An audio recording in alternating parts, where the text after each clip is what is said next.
সুপ্রিয় দর্শক, স্বাগত জানাচ্ছি দ্য ক্যান্সার কানেক্ট পডকাস্ট অনুষ্ঠানে। আমি ডক্টর লুবনা মরিয়ম আছি আপনাদের সাথে। এই পর্বে আমরা একটা বিশেষ আলোচনা নিয়ে এসেছি। ক্যান্সার চিকিৎসার যে খরচ, এটা আমরা জানি যে অত্যন্ত ব্যয়বহুল। সবার মাথায় এটা আছে। কিন্তু এটা আসলে কি ব্যয়বহুল? কতটুকু ব্যয়বহুল? সেই ক্ষেত্রে আমরা কি করতে পারি? বাংলাদেশের জনগণের হিসেবে আমারও সেটা প্রশ্ন। সেই প্রশ্নের উত্তর দেওয়ার জন্য আমাদের কাছে আজকে বিশেষ একজন অতিথি আছেন, ডক্টর ফজলে রাব্বি। আপনাকে স্বাগত জানাচ্ছি। আমি আপনার পরিচয়টা পুরোপুরি দিতে পারিনি। আপনি আপনার নিজের পরিচয়টা দেবেন। কবে থেকে আপনি আ ক্যান্সারের সাথে যুক্ত আছেন? কিভাবে যুক্ত আছেন? জানতে চাচ্ছি। আ ধন্যবাদ। আ এই ক্যান্সার কানেক্ট অনুষ্ঠানকে আমাকে আ ই ইনভাইট করার জন্য। পাশাপাশি আপনাকেও ধন্যবাদ। আপনি দীর্ঘদিন ধরে ক্যান্সারের চিকিৎসা করে আসছেন এবং এখন এরকম একটা মহতী উদ্যোগের সাথে কাজ করছেন। এটা আসলে ক্যান্সার পেশেন্টদের অনেক ধরনের সাপোর্ট দিবে। সো এই আঙ্গিকে আসলে আমি কথা বলতে চাই। আমি মূলত বা কাজ করি আসলে একটা হসপিটালে, বেসরকারি হসপিটালে, ওখানে ম্যানেজমেন্টে আছি। কিন্তু আমার যদি বলা যায় আমার পুরো সময়টাই কেটেছে আসলে ক্যান্সার পেশেন্টদের কাজ নিয়ে এবং যেহেতু এটা অ্যাওয়ারনেসটা ডেভেলপ করা আমার কাজ, আমি একটা লম্বা সময় আগে, দ্যাট মিনস 2002 থেকে আমি সেটা এই ক্যান্সারের প্রোগ্রামের সাথে যুক্ত হই, পেশেন্টের সাথে কথা বলি এবং নতুন নতুন প্রোডাক্ট এখানে লঞ্চ করার চেষ্টা করি। তখন থেকে আসলে ক্যান্সারের পেশেন্টকে আমি দেখে আসছি। তো আমি মূলত এভাবেই আসলে ক্যান্সারের সাথে যুক্ত এবং যেটা এটা আমি যেটা আপনাকে যেই চোখে আমি দেখি জি, যে ক্যান্সার অ্যাডভোকেসি। জি, জি, তো ক্যান্সার অ্যাডভোকেসি হচ্ছে একটা দেশে ক্যান্সার চিকিৎসার কোনো পরিবর্তন আনা বা প্রয়োজনটাকে মিট আপ করা, লিমিটেশনগুলোকে তুলে ধরা এবং যেটা কীভাবে আমরা উত্তরণ করতে পারি, হুম, সেই বিষয়ে যারা কথা বলে তাদেরকে ক্যান্সার আমরা অ্যাডভোকেসি বলি। জি। সেই ক্ষেত্রে আপনি অনেক কাজ এগিয়ে গেছেন। তো ১ম আমার প্রশ্ন যেটা যে ক্যান্সার চিকিৎসা কি বাংলাদেশে আসলে ব্যয়বহুল? এখন দেখেন চিকিৎসা মানেই ব্যয়বহুল। এখন ব্যয়বহুল এটা পুরোটাই হলো এমন একটা বিষয় যে এটা কম্পারেটিভ। আপনি যে অনেক অর্থ আছে তার কাছে কোনো ব্যয় নাও হইতে পারে। আবার যার কাছে অর্থ নাই তার কাছে হয়তো অনেক ব্যয়বহুল। এখানে আমি একটা ছোট উদাহরণ দিতে পারি। যেমন ধরেন যে আমাদের আর্থসামাজিক প্রেক্ষাপটে আমাদের প্রত্যেকটা পরিবারের কিন্তু আম অন্যান্য সব খরচের জন্য একটা বাজেট আছে। যেমন ধরেন যে সে সারা বছর কতটুকু চাল কিনবে, কতটুকু ডাল কিনবে, কি গ্রোসারিস কিনবে, একটা বাজেট কিন্তু আছে, প্রতি মাসের বাজেট আছে। ইভেন রিসেন্টলি দেখেছি যে একটা পরিবার কিন্তু বছরে বিদেশে ঘুরতে যাওয়ার জন্য বাজেট আছে এবং তার পরিবার নিয়ে ঘুরতে যায়। খুবই ভালো। কিন্তু যদি বলা হয় যে আপনার কোনো স্বাস্থ্য বাজেট আছে? তার কিন্তু কোনো বাজেট নেই, কোনো প্রিপারেশন নাই। এটাকে মানে মোটামুটি আমরা সব এনালাইসিস করে পেয়েছি নাকি এটা আমাদের অ্যাজাম্পশন?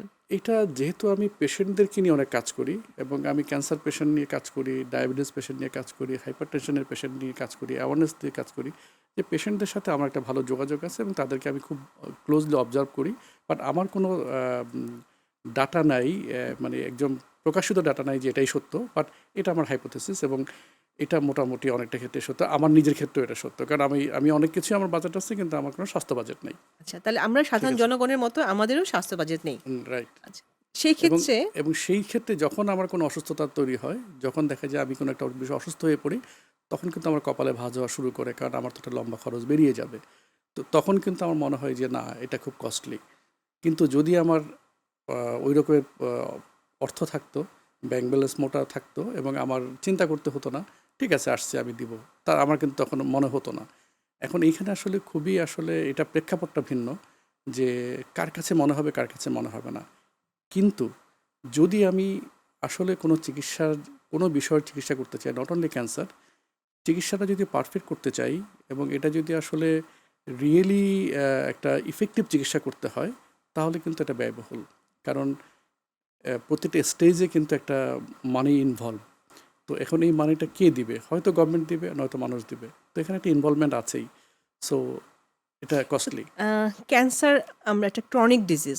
জি, কিছু কিছু ডিজিজ আছে যেগুলো অ্যাকিউট, মানে হচ্ছে, ঠান্ডা কাশি হচ্ছে, আমরা ওষুধ খেয়ে ভালো হয়ে যাচ্ছি। কিন্তু এইরকম ক্যান্সার বা কিডনি রোগ যেগুলো আছে, যেগুলো ক্রনিক ডিজিজ এবং তাকে একবার হলে যতদিন বেঁচে আছে তাকে একটা চিকিৎসার মধ্য দিয়ে যেতে হয়। ভালো হয়ে যাওয়ার পরও ফলো আপে থাকতে হয়, পরীক্ষা-নিরীক্ষা করতে হয়। তো একটা হচ্ছে ট্রিটমেন্ট ক্রনিক যে ডিজিজগুলো আছে সেগুলো আমার তো মনে হয় যে ব্যয়বহুল বটে। এটা যদি আমার আল্লাহ না করুক আমার পরিবারে বা আমারও হয় সেটাও আমার কাছে মনে হবে ব্যয়বহুল। এটা এই ব্যয়বহুলতাটা বাংলাদেশের মতো একটা আমরা উন্নয়নশীল দেশের জন্য আ ঢাকা শহর এবং গ্রাম আমরা বলছি যে আমরা ঢাকায় আছি, আমরা জব করছি, আমরাই নিজেদের স্বাস্থ্যের জন্য কোনো টাকা জমাচ্ছি না। হুম। তো গ্রামের যে মানুষটা দিন আনতে দিন খায়, যারা মাঠে কাজে কাজ করছে, তাদের তো খেতেই প্রতিদিনের খাওয়াটাই তার জন্য স্ট্রাগল। তা সে আসলে স্বাস্থ্য ব্যবস্থাটা কিভাবে সে টাকা জমাবে? না, এটা খুবই প্রাসঙ্গিক। এখন দেখেন, স্বাস্থ্য ব্যবস্থায় টাকা যেমন তার নাই, আবার পাশাপাশি স্বাস্থ্য ব্যবস্থার অর্থায়নও একটা ব্যাপার আছে, খরচের একটা ব্যাপার আছে। যেমন একটা ছোট্ট উদাহরণ দেই, যেমন আপনি আমি ক্যান্সারটাকে আপাতত না বলি, যে কোনো একটা ডিজিজ হলো, যে কোনো ডিজিজ হলো তাকে আসলে ডক্টরের কাছে যেতে হবে। ডক্টর একটা চার্জ আছে, তারপরে তার কিছু টেস্ট করতে হবে, সেগুলোর হয়তো একটা ছোট বড় চার্জ আছে, এবং ওষুধ কিনতে হবে। এই ৩টা হলো মিনিমাম। তারপরে হয়তো যদি তার যদি অপারেশন লাগে সেটা করতে হবে, এবং ফলো আপ যেতে হবে, এবং এটা ক্রনিক কেয়ারের ক্ষেত্রে লম্বা সময় ধরে কন্টিনিউ করতে হবে। আর একুইট কেয়ারের ক্ষেত্রে হয়তো 7 দিন, 10 দিন, 15 দিনের মধ্যে শেষ হবে। যেটাই হোক না কেন, সেখানে তো প্রতিটা স্টেপিং একটা খরচ আছে খরচ ইনভলভমেন্ট এবং আছে। ইনভলভমেন্ট আছে, এবং সেখানে আসলে এই খরচগুলো কিসের খরচ? এই খরচগুলো আসলে অলরেডি একটা ইনভলভমেন্ট আছে। একজন ডক্টর দেখছে, সে সময় দিচ্ছে, তাকে একটা অনারিয়াম দিতে হবে, এবং তাকে কিন্তু অনারিয়াম না দিয়ে দেওয়া যাবে না। যদিও এখন অনেক জায়গায় আছে যে গরিবের ডাক্তার বলে সে ফ্রি ডক্টর দেখে দেয়, কিন্তু আলটিমেটলি সেটাই তো তার পুরো চিকিৎসাটা হলো না। তার চিকিৎসার একটা অংশ হলো, তাকে একটা সাজেশন দেওয়া হলো, কিন্তু সে কিন্তু তার পুরো চিকিৎসা করতে পারলো না। তো এখন চিকিৎসা বলতে তো তার অ্যাডভাইস করবে, তার হচ্ছে সেই যদি অপারেশন লাগে অপারেশন করবে অথবা মেডিসিন লাগে মেডিসিন কিনতে হবে। A to Z A to Z। হ্যাঁ। কমপ্লিট একটা কম্প্রিহেন্সিভ, অর্থাৎ তার সিমটমসটা রিলিভ হতে হবে উইথ অল প্যারামিটার্স।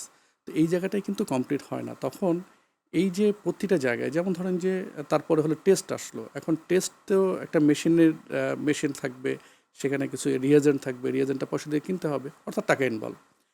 এখন ধরেন যে এই যে বিভিন্ন জায়গায় যে খরচগুলো হলো, এই খরচগুলো আসলে কে বহন করবে? যখন এই খরচগুলো ব্যক্তি নিজে বহন করে, তখন আমরা বলি এটা আউট অফ পকেট এক্সপেন্ডিচার। আর যখন এই খরচগুলো ওই ব্যক্তির হয়ে কেউ না কেউ, অর্থাৎ গভর্নমেন্ট খরচ করে, কিংবা থার্ড পার্টি টিপিএ তারা খরচ করে, কিংবা হয়তো কোনো ইন্স্যুরেন্স কোম্পানি খরচ করে, তাকে বলি তখন আমার বিমার মাধ্যমে খরচ হচ্ছে। এই দুইটা বিষয়। যদি মানুষ আউট অফ পকেট নিজে খরচ করে, তো পুরোটাই তো দেখতে পাচ্ছে সে কত কত কোন খাতে কত খরচ হলো, তার এক ধরনের খরচ। এবং এইটা কিন্তু আমাদের দেশে এখন পর্যন্ত 73%, যদিও WHO বলে 74%, কিন্তু বাস্তবতা হলো 80%। অর্থাৎ অর্থাৎ ৮০ ভাগ 80 ভাগই out of pocket, Out of অর্থাৎ pocket। মানুষ নিজেরটা নিজে খরচ করছে। আর বাকি যে 20%, সেই 20%-এর ক্ষেত্রে যেটা হয় যে ইন্স্যুরেন্স কোম্পানিগুলো দিচ্ছে। এখন আমাদের দেশে কিন্তু ইন্স্যুরেন্স কোম্পানিগুলো দিচ্ছে, যদিও পূর্ণাঙ্গ ইন্স্যুরেন্স না। এটা বিমার মানে জীবন বিমার নামে একটু খরচ টরচ দেখিয়ে একটা প্যাকেজ তারা তৈরি করছে। এতে সমস্যাটা যেটা হয়, এইখানে একটা কভারেজের ইস্যু আছে। ঠিক আছে? কভারেজের ইস্যুটা হলো যে কোন কোন জিনিস সে পাবে। একটা পেশেন্ট যখন অসুস্থ হয়, তখন কি করবে? তার মধ্যে কিন্তু অনেক চিন্তা তৈরি হয়। সে এমনি একটু ডাউন থাকে, এবং ওই সময় তার চিন্তাগুলো থাকে যে আমি কত খরচ হবে, কত পাবো, তাকে একটা হিসাব নিকাশে বসতে হয়। এই হিসাব নিকাশে বসতে গিয়ে যখন ইন্স্যুরেন্স কোম্পানি জানায় যে তুমি এই পাবা, এত তো পাবা না, তখন তার মধ্যে একটা বিরূপ প্রতিক্রিয়া তৈরি হয় যে কী হলো, আমি তাকে কেন এটা দিচ্ছি, এবং একটা ভুল বোঝাবুঝি তৈরি হয় তখন। এবং এইটা কিন্তু আমাদের সেটা বাস্তবতা। কিন্তু দেখেন বিদেশে যেটা হয়, যে আমি অসুস্থ হলাম, আমার কাছে ইন্স্যুরেন্স কোম্পানির কার্ড আছে, আমি কিন্তু চিন্তা করি না খরচ নিয়ে। আমি যেটা করি, গিয়ে যখন হসপিটালে দেখাই, আমাকে অ্যাট বেস্ট ট্রিটমেন্টটা দিবে, এবং আমার অ্যাগেনস্টে টাকা কেটে নিবে, এবং সেটা কত টাকা কাটলে আমি কিন্তু জানি না, কোথায় কত খরচ হলে আমি জানি না। এটা ইন্স্যুরেন্স কোম্পানি তারা বুঝবে। ইন্স্যুরেন্স কোম্পানি, থার্ড পার্টি কিংবা গভর্নমেন্ট তারা বুঝে নেবে। এই যে একটা নিশ্চয়তা, এই যে রিল্যাক্স, এই জিনিসটা কিন্তু আমাদের এই ইন্স্যুরেন্সে হয় না। একটা মডেলটা মিক্স মডেল। আমরা খুবই গুরুত্বপূর্ণ একটা পয়েন্টে আছি এই জি, মুহূর্তে। জি। আমরা আবারও ফিরে আসবো, তার আগে ছোট একটা বিরতি নিচ্ছি। দর্শক, আমরা ইন্স্যুরেন্স বিষয়ে কথা বলছিলাম। বাংলাদেশের আসলে ইন্স্যুরেন্সের কী অবস্থা, আমরা এটা পুরোপুরিভাবে জানতে চাই। সাথেই থাকবেন।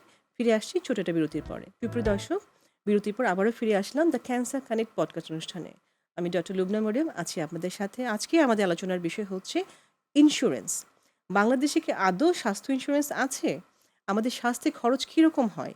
একটা অসুস্থ হলে আমরা কেন এত চিন্তা করি? সবকিছু নিয়ে আলোচনা করছিলাম। আমাদের সাথে আছেন একজন বিশেষজ্ঞ, ডাক্তার ফজলে রাব্বি। আবারও স্বাগত জানাচ্ছি। আমরা কথা বলছিলাম ইন্স্যুরেন্স নিয়ে। আপনি বলছিলেন যে বিদেশে ইন্স্যুরেন্স নিয়ে কেউ চিন্তা করে না। মানে অসুস্থ হলে তারা হাসপাতালে যাচ্ছে, তারা তাদের মতো চিকিৎসা করছে। খরচ নিয়ে তাদের কোনো মাথা ব্যথা নেই। স্পেশালি খুব রেয়ার ডিজিজ না হলে, যেটা ইন্স্যুরেন্স কভার করে না, বাকি সমস্ত চিকিৎসা নিয়ে তাদের কোনো মাথা ব্যথা নেই। কোনো খরচের বিষয়ে চিন্তা নেই। কিন্তু আমরা ছোট একটা অসুখ হলেও কিন্তু চিন্তা করতে থাকি, যখন ডক্টর অনেকগুলো ইনভেস্টিগেশন দিচ্ছে, তার আমাদের মাথা খারাপ হয়ে যাচ্ছে। মনে হয় ডক্টর খারাপ। সে মনে হয় অপ্রয়োজনে আমাদেরকে ইনভেস্টিগেশনগুলো দিচ্ছে। এখান থেকে সে কমিশন খাবে। আসলে এগুলো, এই রেলেভেন্সিগুলো আসলে কতটুকু সত্যি? নাকি আমরা ইন্স্যুরেন্সে যে কভারেজটা নেই বলে, বা পকেট মানি যেটা আমাকে দিতে হবে নিজের পকেট থেকে, এইটার ভয়েই আমরা এই চিন্তাগুলো করি? আসলে এই পুরো বিষয়টা একটু ডিটেল বলতে হবে। ডিটেল বলতে হবে এই জন্য যে আমরা আসলে ইন্স্যুরেন্সটাকে কতটুকু বুঝি। বিদেশে যেটা হয়তো আপনি যে বললেন আমরা জানি, এবং তারা কিন্তু জানে তাদের এই ইন্স্যুরেন্সে কতটুকু কাভারেজ দিবে, এবং সেই হিসাবে কিন্তু তারা আসলে যায়। এবং খুব রেয়ার ডিজিজ যদি না হয় তাহলে পরে তারা আসলে ইন্স্যুরেন্সে থাকে। আর রেয়ার ডিজিজ হলে তখন তাদেরকে আবার পরামর্শকরা বিভিন্ন পরামর্শ দেয়, এবং সেইভাবে আসলে সে ফলো আপ করে। তো এখানেও কিন্তু একটা নিশ্চয়তা আছে। অর্থাৎ মানুষ চায় কি? মানুষ চায় নিশ্চয়তা। যেই নিশ্চয়তাগুলো কিন্তু আমাদের এইখানে নাই। আমাদের এখানে কি হয়? আমাদের এখানে কিন্তু এই অনিশ্চয়তা জায়গাগুলো কোথায়? অনিশ্চয়তার জায়গাগুলো হলো কয়েকটা জায়গায়। যেমন ধরেন যে ইন্স্যুরেন্সের ২ টা মডেল আছে। এই মডেল ২ টা জানতে হবে। এই মডেল একটা পুরনো, একটা বা প্রায় ১৮৮৩ সালে একটা মডেল ১ম শুরু হয়। সেটাকে আমরা বলি বিসমার্ক মডেল, যেটা আসলে সামাজিক স্বাস্থ্য বীমা মডেল। এইটা মূলত শুরু হয়েছিল এইভাবে, ইউরোপে শুরু হয়েছিল। তো এটা শুরু হয়েছিল বেসিক্যালি পেরোল কন্ট্রিবিউশন দিয়ে। অর্থাৎ একজন একটা কোম্পানিতে চাকরি করছে, সেই কোম্পানির এমপ্লয়ার কিছু দিচ্ছে, এমপ্লয়ি কিছু দিচ্ছে, এবং একটা অ্যামাউন্ট জমা হচ্ছে তাদের সিক ফান্ডে, এবং এটাকে বিমা ফান্ড বলি। এবং সেই ফান্ডটা যখন তার কোনো প্রয়োজনে লাগে তখন সে খরচ হচ্ছে তার এগেনস্টে। এবং যারা আবার ওখানে ইয়ে করে না, মানে যারা ওইসব জায়গায় আপনার দিতে পারে না, কন্ট্রিবিউট করতে পারে না, তাদেরকে আবার গভর্নমেন্ট সাবসিডি করে, ভর্তুকি দেয়। কিন্তু যেটাই হোক না কেন, তাটা ইউনিভার্সাল কভারেজ আছে। অর্থাৎ সবাই একই মানে সমান স্বাস্থ্যসেবা পাচ্ছে, এবং গভর্নমেন্ট তরফ থেকেই পাচ্ছে। যেমন ধরেন যে সুইজারল্যান্ড, নেদারল্যান্ড, জার্মানি, আমাদের এশিয়াতে জাপান, তারপরে এরকম জায়গাগুলোতে, ফ্রান্সেও কিন্তু এইটা আছে। তো এইটা গভর্নমেন্ট ভর্তুকি দেয় যারা পারে না। আর যারা চাকরি করে তারা তো আসলে কর দেয়। এভাবে কিন্তু একটা ইয়েতে আছে। আরেকটা মডেল হলো যেটা অনেক পরে, দ্বিতীয় বিশ্বযুদ্ধের পরে চালু হয়েছে, যে ১৯৪৮ সালের দিকে। এটাকে আমরা বলি কর অর্থায়ন, মানে আমাদের পাবলিক থেকে কর নিবে।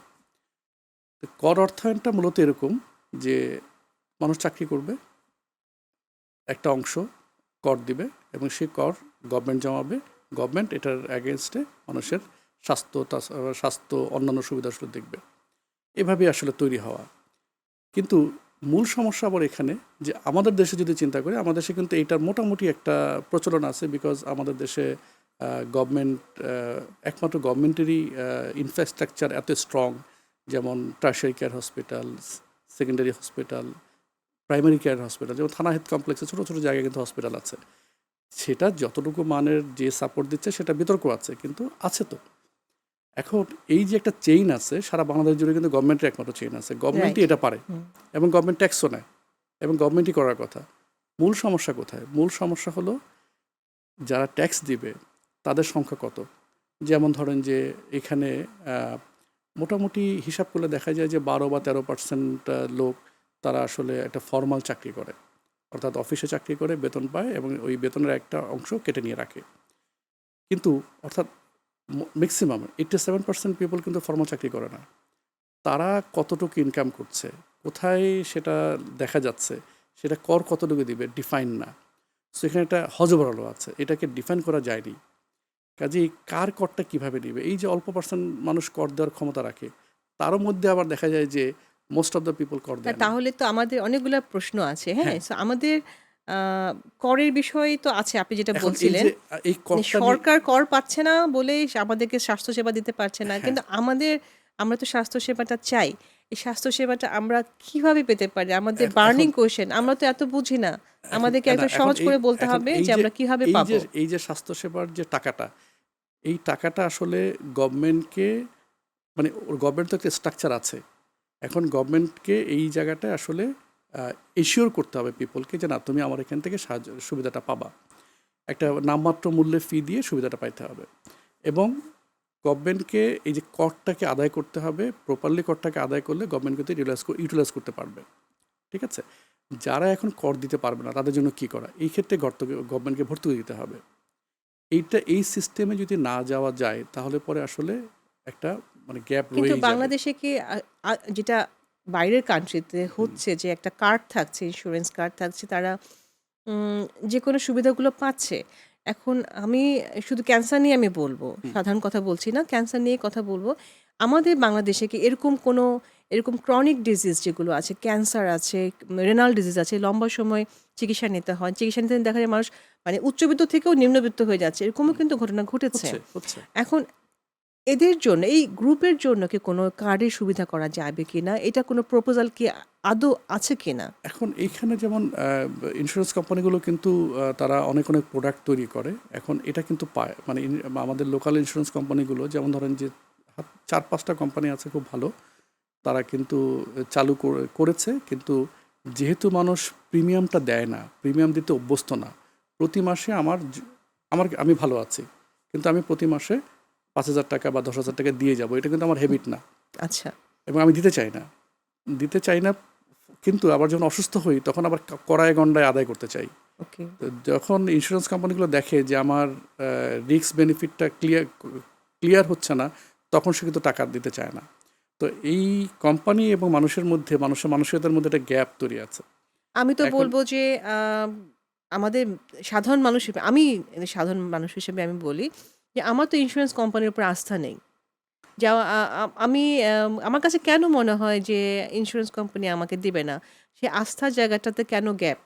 এবং দেখা যাচ্ছে যে চিকিৎসা আমি করছি, আমার খরচ হয়ে যাচ্ছে এবং সেটা আমি টাকাটা কবে পাবো? সেক্ষেত্রেও কিন্তু আমাদের অনেক বড় একটা অনাস্থার জায়গা আছে। আদৌ পাবো কিনা? এই জায়গাগুলোতে কি কাজ করা যেতে পারে? না, আদৌ পাবো কিনা এই জায়গাটায় কিন্তু আমরা একটু সরে আসছি। যেমন ধরেন যে এখন কিন্তু যে কোম্পানিগুলো এই স্বাস্থ্য বীমা দিচ্ছে তারা কিন্তু এটা করছে। পাশাপাশি আমাদের দেশে কিন্তু ইন্টারন্যাশনাল স্বাস্থ্য বীমাও আছে, যেমন মেটলাইফ, তারপরে সিগনা, সিগনা গ্লোবাল, ওরা কিন্তু গ্লোবালি দিচ্ছে। যেমন আমাদের গ্লোবালি কিন্তু তারা আমাদেরকে পে করে দিচ্ছে। এখন মূলত মূল গ্যাপটা হলো যে মানুষ আসলে, মানে একটা কোম্পানি যখন এটা করবে সে তো লস করে করবে না, আচ্ছা। তাকে কিছুটা লাভ করতে হুম, হবে, হুম। তাকে চলতে হবে। হুম, হুম। তো তাকে সে চলবে কোথায়? চলবে কিভাবে? চলবে হলো প্রিমিয়ামের টাকায়। হুম, হুম। অর্থাৎ মানুষের কাছ থেকে সারা বছরই প্রতি মাসে কিছু করে টাকা নিবে। এখন এই প্রিমিয়ামটা যদি সে বেশি প্রিমিয়াম দিলে বেশি সুবিধা পাবে, কম প্রিমিয়াম দিলে কম সুবিধা পাবে। যেহেতু আমার দেশের মানুষের এই টেন্ডেন্সি নাই যে আমি প্রিমিয়াম দিব, সেহেতু তারা করে কি যে প্রিমিয়ামটাকে যত লো রাখে প্যাকেজটা তত এরকম লো হয়। আচ্ছা। সো তখন এই ধরনের হিচিংগুলো হয়। কিন্তু আমি শিওর, যদি কোনো ইন্স্যুরেন্স কোম্পানি বলে যে না, আপনাকে আমি ওই রকমের নিশ্চয়তা দিব, যেমন ধরেন যে কোনো কোম্পানির নাম উল্লেখ না করে বলি যে তারা ৩০০ টাকা করে প্রিমিয়াম নেয়। ৩০০ টাকা প্রিমিয়াম নিয়ে প্রতি মাসে কত টাকায় বেতার হয়? ওকে। ঠিক আছে? Got this. এখন তখন তাকে একটা শর্ত দিতে হয় যে আমি তোমাকে ৩ দিনের বেড ভাড়া দিতে পারবো, ২ দিনের ওষুধ দিতে পারবো। তখন কিন্তু ওই আসার জায়গায় ধাক্কা খায় তখন। কিন্তু যদি এই প্রিমিয়ামটা যদি বেশি হয়, অর্থাৎ ইন্স্যুরেন্স কোম্পানি যদি তাদের টাকাটা নিয়ে নেয়, তার কাছে থাকে তার এগেনস্টে টাকাটা, তাহলে তখন কিন্তু তার এই ধরনের শর্ত থাকে না। অর্থাৎ আপনার মেইন ফোকাস হচ্ছে তাহলে যে আমরা আ স্বাস্থ্যসেবার বিষয়ে নিজেদেরকে এখন মনোযোগ দিতে হবে। আমরা রাইট। ভবিষ্যতে যাতে করে অসুস্থ হতেই পারি, তার জন্য আগে থেকে সঞ্চয়টা করতে হবে। যেমন জমি কেনার জন্য আমরা সঞ্চয় করি, ফ্ল্যাট কেনার জন্য সঞ্চয় করি, স্বাস্থ্যের জন্য আমাদের সঞ্চয়টা সঞ্চয় দরকার। করতে হবে। এবং এইটা আপনি বলছেন যে মানে বিমা, আমাদের যে বাংলাদেশের বিমাগুলো আছে সেগুলোর মধ্যে ভালো বিমা আছে, স্কিম আছে যেখানে আমরা চাইলে সঞ্চয়গুলো করতে পারি, তাহলে করতে পারি। ভবিষ্যতে আমাদের সহযোগিতা হবে। এছাড়া কি আমাদের সরকার যে কোনো দেয়? আমি যেটা জানি সমাজ কল্যাণ থেকে 50,000 টাকা করে দেওয়া হচ্ছে এইসব ক্রনিক ডিজিজের জন্য। যদিও 50,000 টাকা খুব বেশি কিছু না ক্যান্সার চিকিৎসার জন্য, তারপরও রুগীরা কিন্তু এই টাকাটার জন্য চেয়ে থাকে। সো আপনার কি মনে হয় এটাকে কতটুক বাড়ালে একটা রুগী আস্থা ফিল করবে বা কমফোর্ট জোন থাকবে? এমন আমি যে পার্শ্ববর্তী দেশগুলোতে আছে, ওরা ৩ লাখ থেকে ৫ লাখ টাকা মনে হয় ক্যান্সার যদি ডায়াগনোসিস হয় তারা পেয়ে থাকে। বাংলাদেশে কি এটা বাড়ানোর সুযোগ কতটুকু আছে? এখন আমার দেশের মানুষ তো কর দেয় না, কি টাকাটা কোত্থেকে আসবে? যত মানুষ মানে 18 থেকে 19 লাখ মানুষ কর দেয়, কিন্তু 87 to 90 লাখ পিপল কিন্তু কর দেওয়ার মতো সামর্থ্য আছে, কিন্তু দেয় হলো মাত্র 18-19 লাখ পিপল। টাকাটা আসবে কোত্থেকে? তার মানে গভর্নমেন্টে যদি টাকা আমরা বাড়াতে পারি, আমরা যদি জি। করের মাধ্যমে তো গভর্নমেন্ট টাকা পাবে, হ্যাঁ। বাড়াতে পারলে হয়তো ভবিষ্যতে আমাদের এই অ্যামাউন্টটা বাড়তে পারে, এই জায়গাটায় হবে। কাজ করার সুযোগ হ্যাঁ, থাকবে। তো এখন এখানে আমি আরেকটা জিনিস বলতে চাই, যেটা আসলে আগের প্রশ্নের সাথে যেমন ধরেন যে ইন্স্যুরেন্স কোম্পানিগুলো কিন্তু তারা সবসময় চিন্তা করে যে বয়সটা চিন্তা করে। তারা একটু কম বয়স থাকলে, হেলদি থাকলে পরে তার প্রতি বেশি অ্যাট্রাক্ট হয়। একটু বেশি বয়স থাকলে মনে করেন তারপরে যে না, ইয়াং বয়সে আমাদেরকে হ্যাঁ, এটা বিমাটা করতে হবে। করতে হবে। আমরা আপনার পয়েন্টগুলো নিয়েছি। আম, দর্শকদেরকে আমি বলতে চাই যে আপনি যে মূল দুটা পয়েন্ট বলেছেন, যে এক হচ্ছে আমরা ইন্স্যুরেন্স মানে হেলথের জন্য টাকা জমাতে হবে, ইন্স্যুরেন্স একটা গুড পলিসি, এবং ইয়াং বয়স থেকে আসলে করাটা বেশি জরুরি। Right. আপনাকে অসংখ্য ধন্যবাদ আমাদের স্টুডিওতে আসার জন্য এবং বিস্তারিত আলোচনা করার জন্য। সুপ্রদর্শক, আমরা আলোচনা করছিলাম আজকে ক্যান্সার চিকিৎসায় খরচ এবং ইন্স্যুরেন্সের বিষয়ে কি করা যেতে পারে। পরবর্তী এপিসোড দেখার আমন্ত্রণ রইল। আমি ডক্টর লুবনা মরিয়ম আজকে বিদায় নিয়েছি। অনেক ধন্যবাদ।